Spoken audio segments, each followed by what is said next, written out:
یوں بھی ہوتا ہے کہ اکثر دل کو لاکھ سمجھانے کے بعد اور بے شمار ضبط کرنے کے بعد بھی دل تھکنے لگتا ہے۔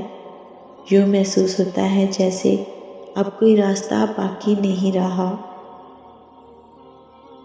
جیسے سب ختم ہو گیا، جیسے اب کچھ بھی بدل نہیں سکتا۔ شاید تب تکلیف کی اس آخری حد میں ہوتے ہیں جہاں یا تو معجزوں کی شدت سے طلب ہوتی ہے یا آخری سانس کے ٹوٹ جانے کا ڈر ہوتا ہے۔ تب دل مصلحتوں کو جاننے پر بھی آمادہ ہوتا ہے اور انہیں تسلیم کرنے سے بھی گھبراتا ہے، اور اس گھبراہٹ میں کھو کر ہم بھول ہی جاتے ہیں کہ وہ ایک ذات جو ہمیں یہاں تک لائی ہے نا، اس نے آگے کی بھی منصوبہ بندی کر رکھی ہے۔ اور جہاں صبر ساتھ چھوڑ دیتا ہے وہاں اللہ تعالیٰ کن سے نواز دیتا ہے۔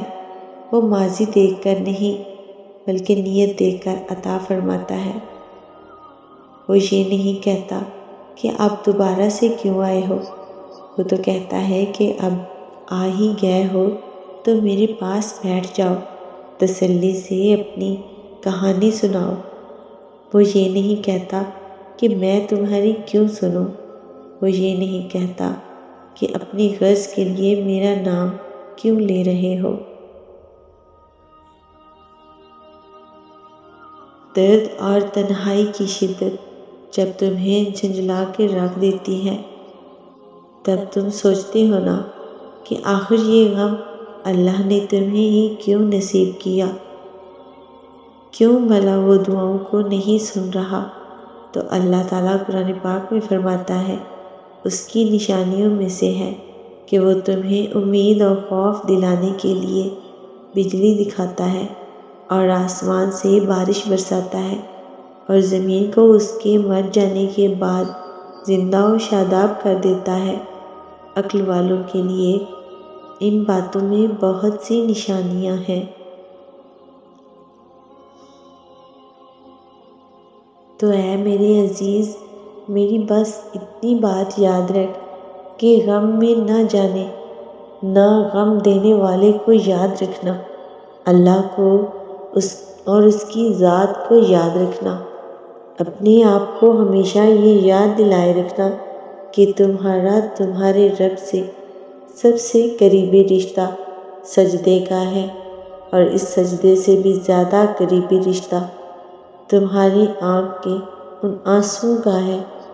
جب تم غم کی شدت سے آنکھیں نم ہونے کے بعد پریشان ہو جاتے ہو، پریشان مت ہوا کرو، بس اپنے سر کو سجدے میں ڈال دیا کرو اور نام محمد صلی اللہ علیہ وسلم یاد کیا کرو، اور یقین رکھو اس رب کی بات پر کہ اللہ جس طرح زمین کو مر جانے کے بعد شاداب کرتا ہے، اسی طرح وہ تمہاری زندگی سے غموں کی ان بجلیوں کو ہٹا کر معجزوں کی برسات سے تمہاری زندگی کو بھی سرسبز و شاداب کر دے گا۔ یہ غم جو تمہیں بوجھ لگ رہا ہے، دراصل میں تمہارے لیے قبولیت کا وسیلہ ہے۔ دیکھو یہ غم تمہیں کیسے سرفراز کرتے ہیں۔ تمہاری آنکھ کی آنسو کوئی بوجھ نہیں، بلکہ یہ وہ موتی ہیں جو تمہیں تمہارے مقام سے آشنا کریں گے، تمہیں اس مقام تک لے کر جائیں گے، اس منزل تک لے کر جائیں گے جہاں پر تم جانا چاہتے ہو، جو تمہاری دعاؤں میں موجود ہے، جو تمہاری سب سے بڑی خواہش ہے۔ عنقریب تم جان لو گے کہ اللہ نے تمہیں کن مرتبوں کے لیے چنا ہے۔ اللہ تمہیں بے بس کر کے اپنے قریب لاتا ہے۔